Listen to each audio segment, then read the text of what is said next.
श्रीमद् भगवत गीता 11वां अध्याय विश्वरूप दर्शन योग। भगवान द्वारा अपने विश्वरूप का वर्णन। संजय द्वारा धृतराष्ट्र के प्रति विश्वरूप का वर्णन। अर्जुन द्वारा भगवान के विश्वरूप का देखा जाना और उनकी स्तुति करना। भगवान द्वारा अपने प्रभाव का वर्णन और अर्जुन को युद्ध के लिए उत्साहित करना।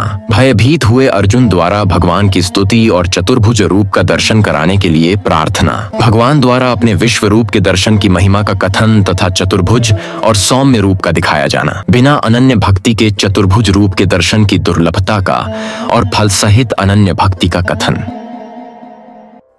अर्जुन बोले, मुझ पर अनुग्रह करने के लिए आपने जो परम गोपनीय अध्यात्म विषयक वचन अर्थात उपदेश कहा, उससे मेरा यह अज्ञान नष्ट हो गया है।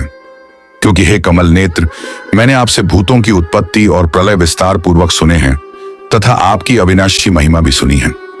हे परमेश्वर, आप अपने को जैसा कहते हैं यह ठीक ऐसा ही है, परंतु हे पुरुषोत्तम, आपके ज्ञान, ऐश्वर्य, शक्ति, बल, वीर्य और तेज से युक्त ऐश्वर रूप को मैं प्रत्यक्ष देखना चाहता हूँ।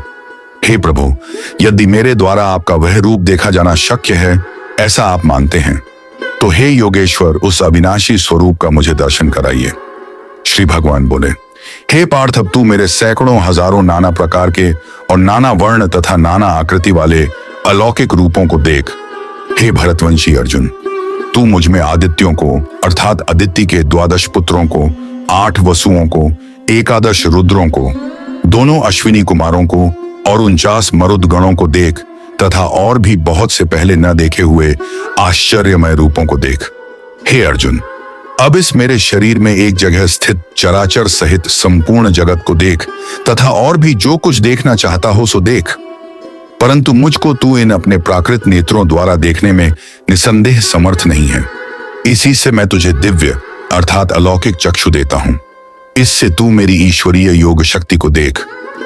संजय बोले, हे राजन महायोगेश्वर और सब पापों के नाश करने वाले भगवान ने इस प्रकार कहकर उसके पश्चात अर्जुन को परम ऐश्वर्य युक्त दिव्य स्वरूप दिखलाया।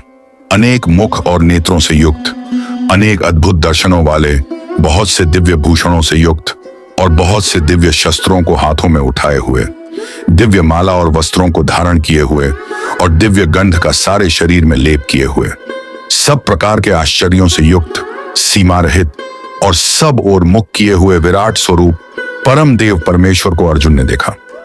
आकाश में 1000 सूर्यों के एक साथ उदय होने से उत्पन्न जो प्रकाश हो, वह भी उस विश्वरूप परमात्मा के प्रकाश के सदृश कदाचित ही हो।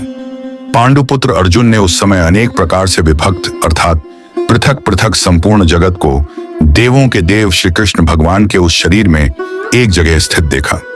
उसके अनंतर वे आश्चर्य से चकित और पुलकित शरीर अर्जुन प्रकाशमय विश्वरूप परमात्मा को श्रद्धा भक्ति सहित सिर से प्रणाम करके हाथ जोड़कर बोले।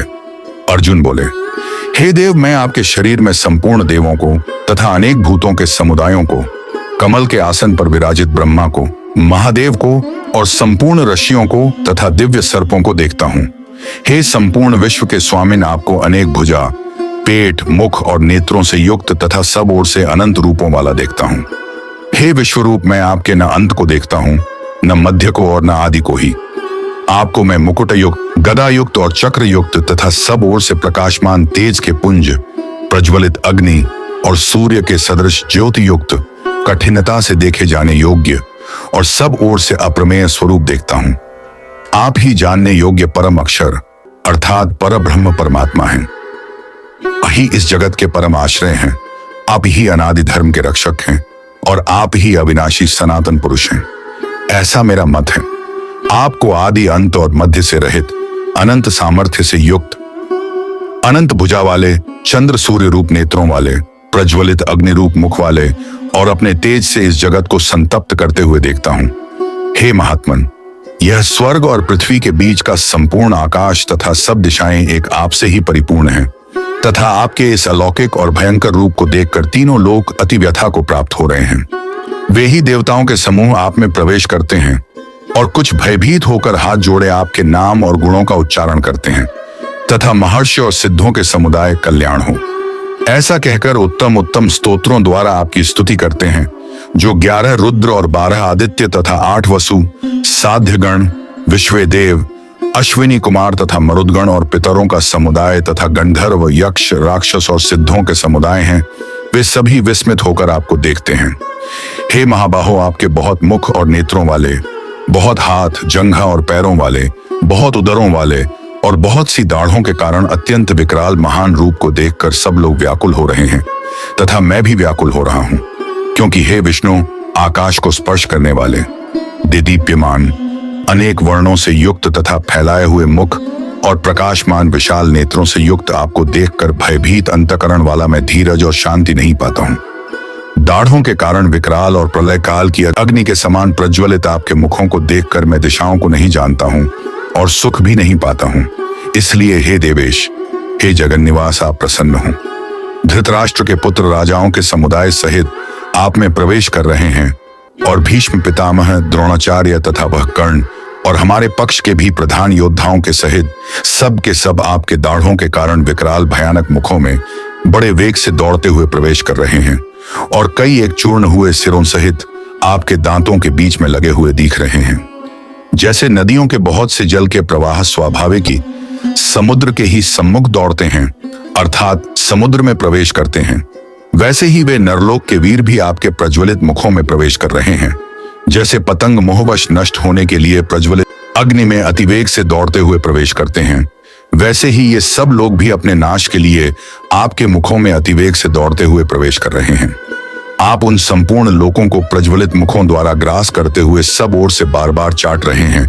आपका उग्र प्रकाश संपूर्ण जगत को तेज के द्वारा परिपूर्ण करके तपा रहा है। मुझे बतलाइए कि आप उग्र रूप वाले कौन हैं? हे देवों में श्रेष्ठ, आपको नमस्कार हो। आप प्रसन्न होइए। आदि पुरुष, आपको मैं विशेष रूप से जानना चाहता हूं, क्योंकि मैं आपकी प्रवृत्ति को नहीं जानता। श्री भगवान बोले, मैं लोकों का नाश करने वाला बढ़ा हुआ महाकाल हूं। इस समय इन लोकों को नष्ट करने के लिए प्रवृत्त हुआ हूं। इसीलिए जो प्रतिपक्षियों की सेना में स्थित योद्धा लोग हैं, वे सब तेरे बिना भी नहीं रहेंगे, अर्थात तेरे युद्ध न करने पर भी इन सब का नाश हो जाएगा। अतएव तू उठ, यश प्राप्त कर और शत्रुओं को जीतकर धन धान्य से संपन्न राज्य को भोग। ये सब शूरवीर पहले ही से मेरे द्वारा मारे हुए हैं। हे सव्यसाचिन, तू तो केवल निमित्त मात्र बन जा। द्रोणाचार्य और भीष्म पितामह तथा जयद्रथ और कर्ण तथा और भी बहुत से मेरे द्वारा मारे हुए शूरवीर योद्धाओं को तू मार। भय मत कर, निसंदेह तू युद्ध में वैरियों को जीतेगा, इसलिए युद्ध कर। संजय बोले। केशव भगवान के इस वचन को सुनकर मुकुटधारी अर्जुन हाथ जोड़कर कांपता हुआ नमस्कार करके, फिर भी अत्यंत भयभीत होकर प्रणाम करके भगवान श्री कृष्ण के प्रति गदगद वाणी से बोले। अर्जुन बोले, हे अंतर्यामिन, यह योग्य ही है कि आपके नाम, गुण और प्रभाव के कीर्तन से जगत अति हर्षित हो रहा है और अनुराग को भी प्राप्त हो रहा है, तथा भयभीत राक्षस लोग दिशाओं में भाग रहे हैं और सब सिद्धगणों के समुदाय नमस्कार कर रहे हैं। हे महात्मन, ब्रह्मा के भी आदिकर्ता और सबसे बड़े आपके लिए वे कैसे नमस्कार न करें, क्योंकि हे अनंत, हे देवेश, हे जगन निवास, जो सत्य, असत्य और उनसे परे अक्षर अर्थात सच्चिदानंद घन ब्रह्म है, वह आप ही हैं। आप आदिदेव और सनातन पुरुष हैं। आप इस जगत के परम आश्रय और जानने वाले तथा जानने योग्य और परम धाम हैं। हे अनंत रूप, आपसे यह सब जगत व्याप्त अर्थात परिपूर्ण है। आप वायु, यमराज, अग्नि, वरुण, चंद्रमा, प्रजा के स्वामी ब्रह्मा और ब्रह्मा के भी पिता हैं। आपके लिए हजारों बार नमस्कार, नमस्कार हो। आपके लिए फिर भी बार बार नमस्कार, नमस्कार। हे अनंत सामर्थ्य वाले, आपके लिए आगे से और पीछे से भी नमस्कार। हे सर्वात्मन, आपके लिए सब ओर से ही नमस्कार हो, क्योंकि अनंत पराक्रमशाली आप समस्त संसार को व्याप्त किए हुए हैं। इससे आप ही सर्वरूप हैं। आपके इस प्रभाव को न जानते हुए आप मेरे सखा हैं, ऐसा मानकर प्रेम से अथवा प्रमाद से भी मैंने हे कृष्ण, हे यादव, हे सखे, इस प्रकार जो कुछ बिना सोचे समझे हठात कहा है। और हे अच्युत, आप जो मेरे द्वारा विनोद के लिए विहार, शैया, आसन और भोजन आदि में अकेले अथवा उन सखाओं के सामने भी अपमानित किए गए हैं, वह सब अपराध अप्रमेय स्वरूप अर्थात अचिंत्य प्रभाव वाले आपसे मैं क्षमा करवाता हूं। आप इस चराचर जगत के पिता और सबसे बड़े गुरु एवं अति पूजनीय हैं। हे अनुपम प्रभाव वाले, तीनों लोकों में आपके समान भी दूसरा कोई नहीं है, फिर अधिक तो कैसे हो सकता है।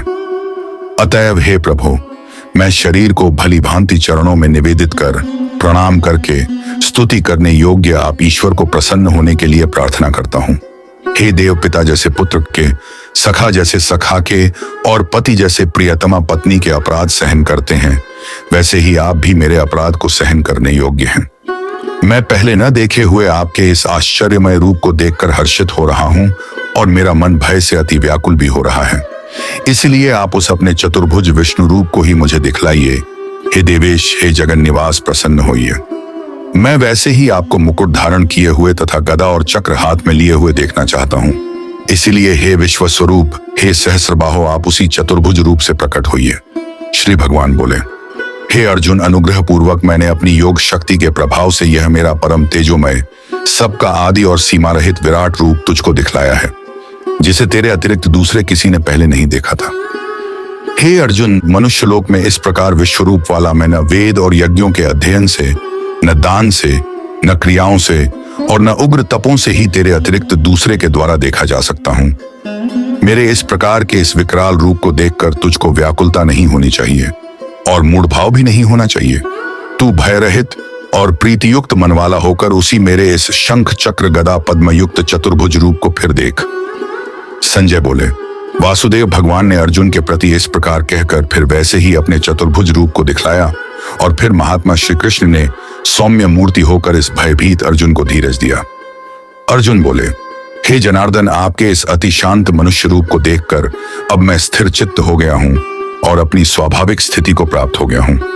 श्री भगवान बोले, मेरा जो चतुर्भुज रूप तुमने देखा है यह सुदुर्दर्श है, अर्थात इसके दर्शन बड़े ही दुर्लभ हैं।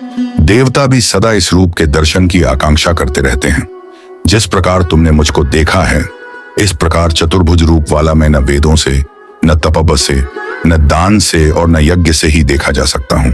परंतु हे परंतप अर्जुन, अनन्य भक्ति के द्वारा इस प्रकार चतुर्भुज रूप वाला मैं प्रत्यक्ष देखने के लिए, तत्व से जानने के लिए तथा प्रवेश करने के लिए, अर्थात एक ही भाव से प्राप्त होने के लिए भी शक्य हूँ। हे अर्जुन, जो पुरुष केवल मेरे ही लिए संपूर्ण कर्तव्य कर्मों को करने वाला है, मेरे परायण है, मेरा भक्त है, आसक्ति रहित है और संपूर्ण भूत प्राणियों में वैर भाव से रहित है, वह अनन्य भक्ति युक्त पुरुष मुझको ही प्राप्त होता है। इस प्रकार श्रीमद् भगवद गीता में विश्वरूप दर्शन योग नामक 11वां अध्याय समाप्त हुआ।